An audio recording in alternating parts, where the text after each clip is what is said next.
Hello दोस्तों, दृष्टि IAS के इन फोकस प्रोग्राम में आप सभी का स्वागत है। हमने देखा कि पिछला साल चला गया और नया साल यानी 2023 हमारे सामने है। 2022 को लेकर के हमने एक एपिसोड इंटरनेशनल रिलेशंस 2022 की चुनौतियां और 2023 की संभावनाओं पर एक किया था, जिसमें अंतर्राष्ट्रीय संबंधों में कैसे हमारे भारत के संबंध बनते और बिगड़ते हैं, इस पर बात की थी। आज के सेशन में हम तकनीकी दुनिया को लेकर के कुछ ऐसी ही परिस्थितियों पर चर्चा करने वाले हैं जहां पर बीते हुए वर्ष के दौरान जो परिस्थितियां बनी और इस वर्ष की शुरुआत के बाद जो संभावनाएं बनती हैं उनको हम यहाँ पर देखेंगे। साथ ही तकनीकी रूप से सवाल बनना बहुत स्वाभाविक है, यूपीएससी ने इसके पहले भी पूछे हैं, हम यहाँ पर चर्चा जरूर करेंगे। जो टॉपिक है वह है, क्या मेटावर्स 2023 में बदल देगा सोशल मीडिया का अनुभव। तो सोशल मीडिया की शुरुआत चूंकि पिछले एक दशक से ही हम देखते आ रहे हैं, या उससे भी पहले से भारत में लगभग इसका दौर एक दशक से हमें ज्यादा दिखाई देता है। अब आने वाले समय में ऐसी संभावनाएं बनती जा रही हैं जहां पर सोशल मीडिया जो वर्तमान स्वरूप हम उसका देखते हैं वह अप्रासंगिक होता हुआ दिख सकता है। यही एक सवाल आज के जो न्यूज़पेपर है उसमें दिया हुआ है, उसकी भी चर्चा कर लें। A new social media, metaverse and more AI. तो जैसे जैसे एआई का जमाना बढ़ता जा रहा है, एआई की तकनीक बढ़ती जा रही है, हम तेजी से इंटरनेट और इंटरनेट के साथ साथ जो नई तकनीकें हैं उनको अपनाते जा रहे हैं। यह जो न्यूज़ है इसमें बहुत सारे ऐसे डिस्कशन शामिल हैं जिनके बारे में हमें जानना चाहिए। साथ ही मेटावर्स का भी जिक्र है। मेटावर्स एक शब्द है जो कि फेसबुक कंपनी की एक ओनर कंपनी के रूप में जब मेटा का गठन हुआ तब मार्क जुकरबर्ग ने इसके बारे में बहुत ज़्यादा चर्चा की, तब से यह शब्द और ज़्यादा सुर्खियों में है। इसके अलावा मेटावर्स की कई सारी चीज़ें हैं जो कि हम कह सकते हैं केवल फेसबुक के पास ही नहीं है, और भी अलग अलग कंपनियां हैं जो इससे संबंधित हैं, फेसबुक कहें या मेटा कहें। इसके अलावा आर्टिफिशियल इंटेलिजेंस कैसे इससे जुड़ती है, और हमने देखा कि जाते जाते 2022 का वर्ष पिछले कुछ अंतिम महीनों में हमें 5G के प्रायोगिक शुरुआत भी दे गया भारत के अंतर्गत। हालांकि इसकी बात एक कंसेप्चुअल रूप से काफी पहले से हो रही थी। तो हम क्या क्या बात करेंगे, चर्चा क्यों की जा रही है, इसको देखेंगे। तकनीक की शुरुआत पर एक नजर डालेंगे कि इतिहास कहां से हमें दिखाई देता है मोटे तौर पर, और हम आज के युग को कैसे उससे जोड़ पाते हैं, खास तौर से सोशल मीडिया वाली बात को लेकर। 2023 की क्या क्या संभावनाएं हैं, सोशल मीडिया की क्या स्थिति है, मेटावर्स कैसे इससे जुड़ता है, कैसे इसको बढ़ाता है, क्या निष्कर्ष हो सकता है, और एक प्रश्न जो कि आपसे प्रीलिम्स में पूछा जा चुका है यूपीएससी के सेक्शन में। ठीक है, तो आप इसको एक बार देख लेंगे तो और आइडिया लग जाएगा कि कैसे सवाल बनते हैं तकनीक को लेकर के। जीएस पेपर 3 विज्ञान एवं तकनीक और सोशल नेटवर्किंग साइटों की भूमिका समाज के अंतर्गत किस तरह से बदलती जा रही है। तो चर्चा क्यों की गई है, क्योंकि वर्तमान प्रौद्योगिकियां जैसे आज हमें दिखाई देती हैं, अगर इस बात को हम सोचें कि जो तकनीक हमारे पास है अगर वो इस तरह से ना होती तो आज की दुनिया हो सकता है इससे काफी अलग होती। अगर ये तकनीक इतनी एडवांस ना होती तो शायद आप मुझे यहाँ पर खड़े हुए बोलते हुए ना देख पा रहे होते और ना सुन पा रहे होते, और शायद मैं भी आज आप तक इस वीडियो को ना पहुंचा पा रहा होता। लेकिन बहरहाल जो तकनीक हमारे पास मौजूद है उसका वर्तमान में हम उपयोग कर रहे हैं। ठीक, लेकिन 2022 का वर्ष जो बीता उस दौरान हमने ये देखा कि कोविड-19 के बाद की परिस्थितियों के चलते जो हमारी तकनीक पर निर्भरता है वो और ज्यादा बढ़ती हुई दिख रही थी। ठीक, और तकनीक पर निर्भरता भी बढ़ती जा रही है और हम डिजिटाइजेशन को और ज्यादा अपनाते जा रहे हैं। इसके अलावा 2022 के अंत तक 5G भी शुरू हो गया भारत में। ठीक है, और 5G के शुरू होने से जो एक स्पीड की समस्या हमारे पास आती है इंटरनेट को लेकर के, वो कहीं ज्यादा बढ़ चुकी है और उस समस्या का समाधान निकल चुका है। मतलब समस्या नहीं बढ़ी है, उसकी स्पीड बढ़ चुकी है। ठीक, तो आने वाले वर्षों में अब जो तकनीकी बदलाव होने जा रहे हैं हम उसको कैसे देखेंगे। ये 5G जो आप हमने यहाँ पर लिखा हुआ है, ये 5G किस तरह से पूरी व्यवस्था को बदलने वाला है, इस पर बात करेंगे। तो शुरुआत में हम जानते हैं कि एक दौर था ब्रिटिश एरा में जब डाक तार व्यवस्था की शुरुआत हुई थी। उसके पहले भी कई सारे ऐसे गुप्तचर या राजाओं के अंतर्गत ऐसी व्यवस्था थी जहां पर सूचना का आदान प्रदान किया जाता था, लेकिन अंग्रेजों ने इसको डाकतार व्यवस्था से बदला और एक व्यवस्थित और दस्तावेजीकरण करते हुए इसका एक स्वरूप प्रदान किया। तो उसके बाद तकनीक का इजाद हुआ और हमने फर्स्ट जनरेशन मोबाइल फोन्स या हम कहें टेलीफोन्स देखे, जहां पर संचार आपस में किया जाने लगा, लोग एक दूसरे से जुड़ना शुरू हुए। अगर किसी को किसी से बात करनी होती थी फोन का इस्तेमाल किया जा सकता था। हालांकि बहुत सीमित था ये उपयोग, क्योंकि बहुत महंगा था और सभी के लिए उपस्थित या उपलब्ध नहीं था। फिर हमने देखा 2G फोन्स की शुरुआत होती है, और 2G फोन्स में जो सामान्य से पुराने नोकिया के फोन्स आपको याद होंगे वो हम सबके हाथ में आते हुए दिखे। बहुत महंगे नहीं थे, इसलिए लगभग सभी लोगों ने उसको खरीदना शुरू किया। और एक निश्चित समय बाद अगर आप समाज के व्यवहार को देखें तो जो एक समय चिट्ठी पर निर्भर रहता था, 15-20 दिन इंतजार करता था कि अब अगले व्यक्ति की सूचना आएगी, जो हमने उसको कहा है वो हमें बताएगा, वो अब फोन्स के जरिए बहुत तेजी से कनेक्ट हो गया और चीजें आपस में तेज गति से चलने लगी। इसे ही हम कहते हैं कि समाज का व्यवहार एकाएक परिवर्तित नहीं होता, उसमें समय लगता है। और अगर तकनीक बेहतरीन और अपडेट होती जाती है तो समाज का व्यवहार भी तेज होने लगता है। तो हमने देखा कि चीजें और तेज हो गई। अब आगे चलें तो 3G के लेवल पर जब आएंगे तो 3G के स्तर पर हमने देखा कि फोन में ही हमें इंटरनेट का ज्यादा ठीक से एक्सेस मिलना शुरू हो गया। हालांकि बहुत तेज नहीं था, लेकिन इतना तेज था कि फोन के जरिए हम कुछ सर्च कर सकते थे फोन में। ठीक, उसके बाद 4G का स्पीड शुरू हुआ और 4G में हमने देखा कि जो सोशल मीडिया साइट्स थे उनकी भूमिका और ज्यादा बढ़ गई। यूट्यूब की बात करें तो यूट्यूब में उपलब्धता कंटेंट की बढ़ गई, कंटेंट देखने वालों की बढ़ गई, क्योंकि डेटा की स्पीड इतनी ज्यादा थी कि आप वीडियो को लगातार बिना रुके हुए देख सकते थे। इसके अलावा वीडियो कॉल्स की भी बात कर सकते हैं, वीडियो मीटिंग्स की भी बात कर सकते हैं, वो सभी सुविधाएं भी यहाँ पर मिलने लगी क्योंकि स्पीड कहीं ज्यादा तेज हो चुकी थी। तो क्या ये स्पीड यहाँ तक ही आके रुक गई?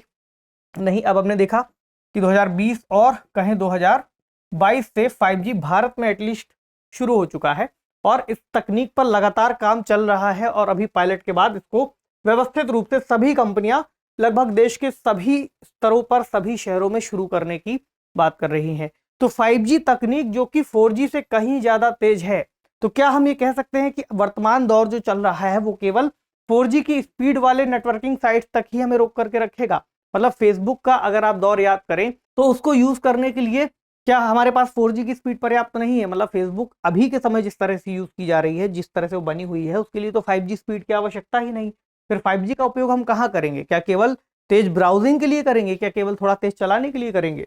नहीं। इसी के बाद ये जो उत्तर है यहाँ पर निकल करके आएगा मेटावर्स का, और फिर हम समझेंगे कि कैसे तकनीक आने वाले समय में चीजों को बदलेगी। 2023 की संभावनाओं की अगर बात करें तो 2022 में तकनीकी मांग प्रभावित हुई थी, हमने बात कर ली, लॉकडाउन लगे, तकनीक और तेजी से उन्नत होती गई या तकनीक की डिमांड थी बढ़ती गई। अब बात आती है मेटावर्स की, जो 2023 के लिए कुछ नए रास्ते खोल सकता है। यहां पर कुछ शब्दों का इस्तेमाल आपको दिखाई देगा, जैसे आर्टिफिशियल इंटेलिजेंस, जिसे हम एआई कहते हैं, ये कहीं ज़्यादा बुद्धिमान होती जा रही है। मतलब एआई ऐसा नहीं कि आज से ही बनना शुरू होगी, 2023 से शुरू होगी, ये पहले से हमारे पास मौजूद है। हम गूगल में देखते हैं या अमेजोन की अगर आप एलेक्सा की बात करें, वो भी एक तरह से आर्टिफिशियल इंटेलिजेंस का ही उदाहरण है, जहां पर अगर आप कुछ कहते हैं, कोई सवाल पूछते हैं तो उसका जवाब मिलता है। कुछ दिनों पहले हमने एक एपिसोड किया था, उसमें चैट जीपीटी पर चर्चा की गई थी, जहां पर हम कहें कि जो एआई है, आर्टिफिशियल इंटेलिजेंस है, वो बातचीत कर सकती है, आपके प्रश्नों का उत्तर दे सकती है। अगर आप उससे कोई एप्लीकेशन लिखने के लिए कह देंगे, वो आपको लिख करके दे देगी। अगर आप कहेंगे कोई मेल भेज दो तो वो मेल भेज सकती है। मतलब इस तरह से आप समझते जाइए कि आपके जो सवाल हैं उसका उत्तर आपको मिलता जाएगा। तो ऐसी संभावना जताई जा रही है कि अब 2023 में एआई कहीं ज्यादा उन्नत और बुद्धिमान होगा, जहां पर नए तरह के एप्लीकेशंस का निर्माण होगा, जिसके जरिए फिर आप इसका उपयोग करते हुए देख पाएंगे। इसके अलावा वर्तमान समय में ही हम कई सारे ऐसी वेबसाइट्स का इस्तेमाल करते हैं जहां पर हम जो बातचीत करते हैं वो बॉट्स के जरिए करते हैं, उनके बॉट्स से करते हैं। बॉट्स का मतलब हुआ एक ऐसा रोबोटिक एप्लीकेशन जहां पर अगर आप उससे कुछ निश्चित सवाल पूछेंगे तो वो उसके निश्चित जवाब आपको देता रहेगा। मतलब कि उसके पास एक डेटा फीड कर दिया गया है। आपका सवाल अगर ये है कि मुझे इस चीज की जानकारी चाहिए, तो उससे संबंधित जितने उत्तर उसके पास होंगे वो आपको दे देगा। तो आप देख सकते हैं, अगर आपका सवाल उससे मैच करता है तो आप उस उत्तर के जरिए आगे बढ़ सकते हैं। तो ऐसे ही जो बॉट्स है वो और ज्यादा जब डेवलप हो जाएंगे, तो ऐसा मान करके चल रहे हैं कि जो ह्यूमन इंटरफेस है उसकी आवश्यकता और कम हो जाएगी। ठीक, इसके अलावा ऑनलाइन सुविधाएं जो आज हम देखते हैं, मान लीजिए आपने कोई वेबसाइट खोली, वहां पर आपने एक कैटलॉग देखा, कुछ चीज खरीदना चाहते हैं, वहां पर आप केवल देख पा रहे हैं। अभी आने वाले समय में हम बात करेंगे कि मेटावर्स में कैसे ये चीजें बदलेंगी। तो एआई इसमें जब और उन्नत हो जाएगी तो आपका जो सर्च रिजल्ट है वो और बेहतर तरीके से आएगा। आप एक ये भी कल्पना कर सकते हैं कि मान लीजिए आपने एक मेल भेजा, तो ऐसा हो सकता है कि आपने गूगल को बोला कि अभी जो मेल भेजा गया है उसके बाद किस तरह से आप दूसरा मेल भेजना चाहते हैं, और वो मेल आपके लिए वो एआई लिख दे।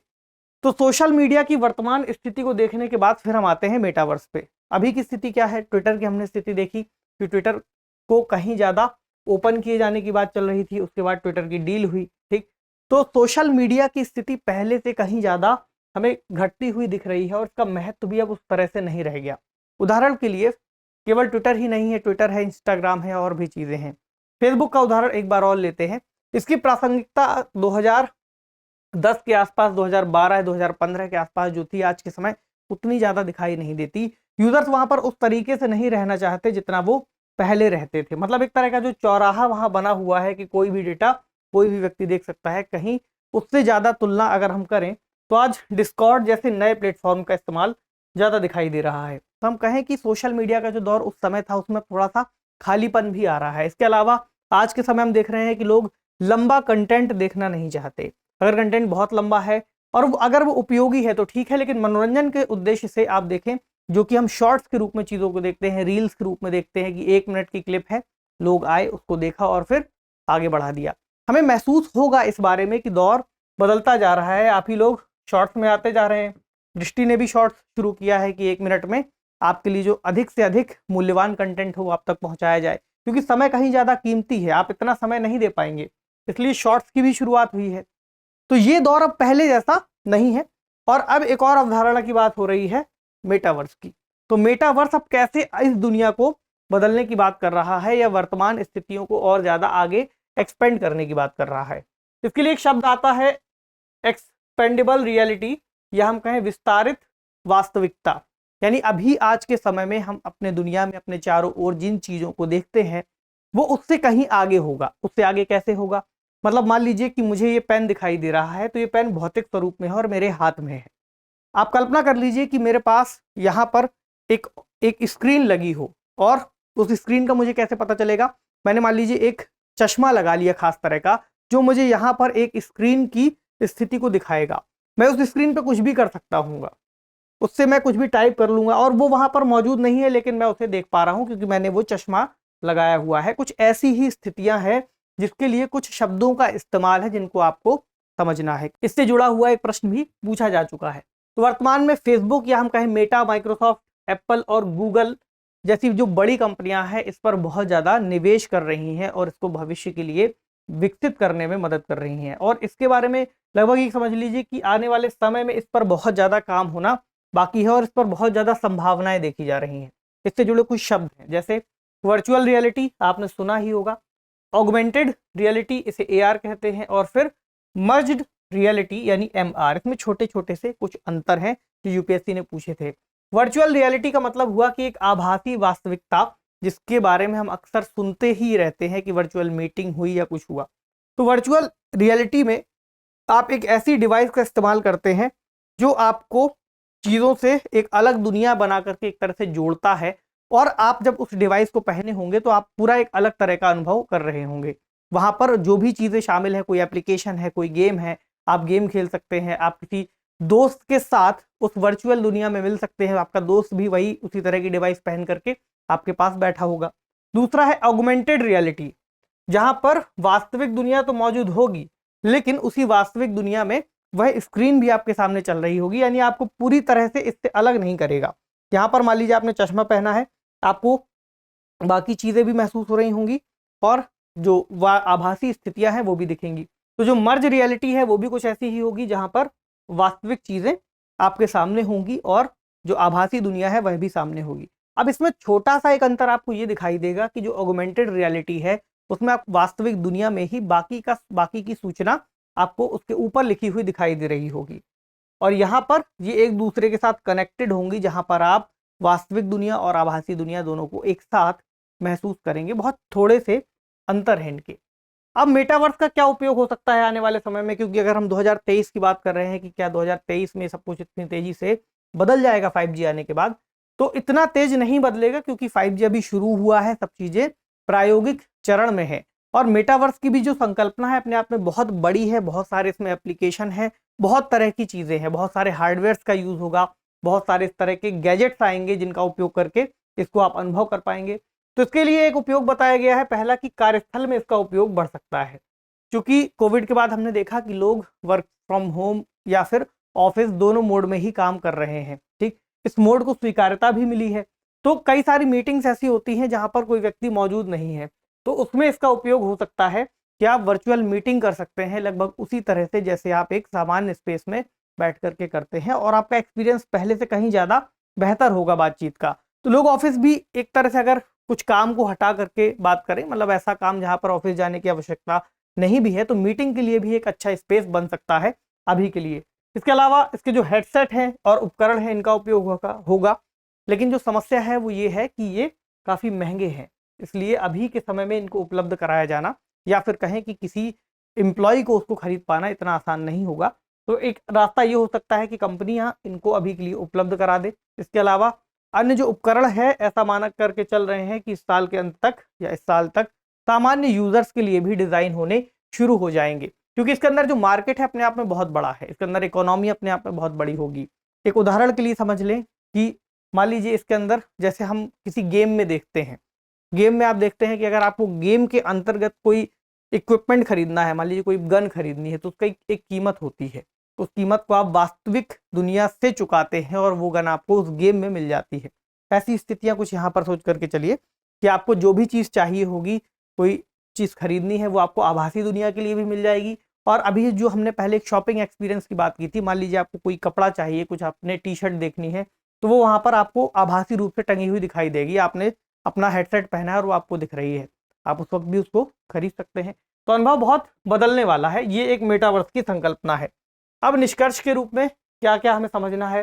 पहला, एआई आ तो जाएगा या आ तो गया है, एडवांस होता जा रहा है, लेकिन वो इंसान के लिए कैसे और ज़्यादा रिलायबल हो और ज़्यादा भरोसेमंद हो, इसको तय करना होगा, ताकि ऐसा ना हो कि हम तकनीक बनाते चले जा रहे हैं और कल को वो हमारे कंट्रोल से बाहर हो जाए, जैसा हमने कई सारी साइंस फिक्शन मूवीज़ में भी देखा है। क्योंकि हम तकनीक से उस दिशा में बढ़ तो रहे हैं, लेकिन उसके लिए जो चुनौतियां आएंगी उन पर भी ध्यान देना है। चुनौतियों के साथ साथ 2023 नई संभावनाओं को लेकर के भी आया है, उस पर भी ध्यान देना होगा ताकि हम उसका ज़्यादा से ज़्यादा इस्तेमाल कर सकें।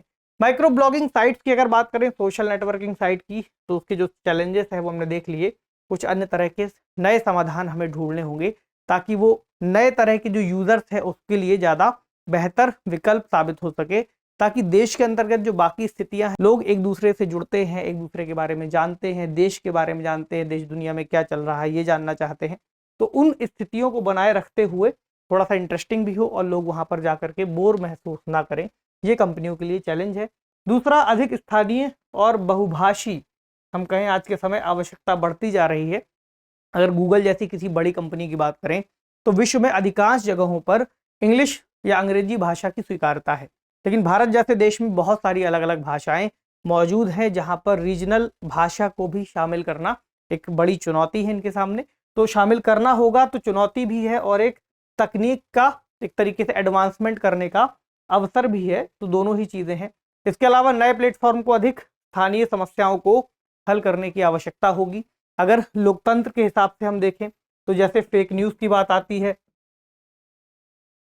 किसी भी सोशल नेटवर्किंग साइट्स को लेकर के, ठीक, कोई ऐसी स्पीच की बात आ जाती, हेट स्पीच या फिर किसी अन्य तरह के क्राइम्स को लेकर के, साइबर क्राइम हो या कुछ और चीज़ें हों, उनको कैसे हम दूर कर पाएंगे, इसको भी ध्यान देने की आवश्यकता है, ताकि 2023 में जो नई तकनीक का इस्तेमाल करने की हम बात कर रहे हैं, सुविधाओं को बढ़ाने की बात कर रहे हैं, समाज को आपस में और जोड़ने की बात कर रहे हैं, ये और कैसे बेहतर हो पाए। तो इंटरनेट आधारित सामाजिक व्यवहार, चूंकि इंटरनेट के बढ़ती स्पीड, खास तौर से बढ़ती स्पीड की बात ही है, आपने शुरू में देखा कि इंटरनेट की बढ़ती स्पीड ने कितना अंतर लाया, तो सामाजिक व्यवहार इंटरनेट की बढ़ती स्पीड से बदलेगा और वहां पर ही जो उसकी चुनौतियां और समाधान हैं वो हमें निकालने होंगे। अब एक प्रश्न देखें जो यूपीएससी ने 2019 में पूछा था, इसमें क्या कहा गया है? मनोरंजन हेतु डिजिटल प्रौद्योगिकियों के संदर्भ में निम्नलिखित कथनों पर विचार करना है। तो इसमें आपसे एआर और वीआर के बारे में कुछ स्टेटमेंट दिए हैं, जैसे कहा गया है संवर्धित वास्तविकता यानी ऑगमेंटेड रियलिटी यानी एआर में एक छद्म वातावरण सृजित हो जाता है और भौतिक संसार पूरी तरह बहिष्कृत हो जाता है। तो आपको क्या लगता है कि पूरी तरह बहिष्कृत हो जाता है, ये बात सही है? ये बात सही नहीं है। आभासी वास्तविकता या वर्चुअल रियलिटी में कंप्यूटर द्वारा सृजित प्रतिमाएं वास्तविक जीवन की वस्तुओं या परिवेशों पर प्रक्षेपित हो जाती हैं, ये बात भी सही नहीं है। इसके अलावा एआर व्यक्तियों को संसार में विद्यमान रहने देता है और स्मार्टफोन या पीसी के कैमरे का उपयोग करके अनुभव को उन्नत करता है, ये बात सामान्य लग रही है और सही है, हमने पीछे देखा भी। इसके अलावा VR संसार को पृथक कर देता है और व्यक्ति को एक अलग धरातल पर ले जाकर उसे पूर्ण निमग्नता का अनुभव देता है। जहां पर शब्द ज्यादा कठिन लगे वहां आपको इंग्लिश वाला इसका जो प्रश्न छपा हुआ है उसको पढ़ लेना है, हो सकता है ज्यादा बेहतर समझ में आ जाए। बहरहाल ये भी ठीक है। तो इसका उत्तर निकाला है ऑप्शन बी 3 और 4। ठीक है, तो आप इससे जुड़ा एक प्रश्न इस बार फ्रेम कीजिए और प्रश्न को कमेंट बॉक्स में लिखिए कि आप मेंस के लिए इसका कैसा प्रश्न सोच पा रहे हैं जो इसमें पूछा जा सकता है। ठीक है, तो आज के सेशन को यहीं विराम देते हैं। आपसे मिलेंगे अगले सेशन में कुछ अन्य महत्वपूर्ण विषय के साथ। तब तक इस विषय में, चूंकि आपको ऐसा लग सकता है कि ये बहुत सामान्य सा था, इसमें क्या जानने वाली बात थी, लेकिन एक समाज और इंटरनेट को लेकर के जब कोई प्रश्न आ जाएगा तो वो इतना अमूर्त होगा कि हमारे पास सोचने के लिए कंटेंट कम होगा। ऐसे में इस कंटेंट का आप उपयोग वहां भी कर सकते हैं और निबंध के लेखन में भी कर सकते हैं। ठीक है, तब तक पढ़ते रहिए, अपना ख्याल रखिए, शुक्रिया।